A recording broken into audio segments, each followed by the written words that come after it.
দিদি loves Rani and Rani loves দিদি more. তো তোর মুখে কি বিচ্ছিরি গন্ধ, তো ব্রাশ করতে হবে, আর ব্রাশ কিনে আনতে হবে। কি হলো, এক্ষুনি আদর হয়ে গেল? যাও একটু আদর করো। আচ্ছা আয়। খুব বন্ধু ছি ছি ছি ছি ছি ছি ছি, সব সব সব এটা কাটে দেখা। এই শোনা যায় দিকে তাকা।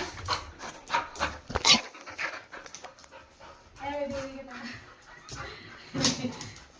পাঁচটা লোক ক্যাম্প করছে, এবার ক্যাম্পের দূর থেকে একজন সিংহ ছুটে আসছে, কাছে এসে দেখা যায় যে ল্যাবেটের মাথায় সিংহ।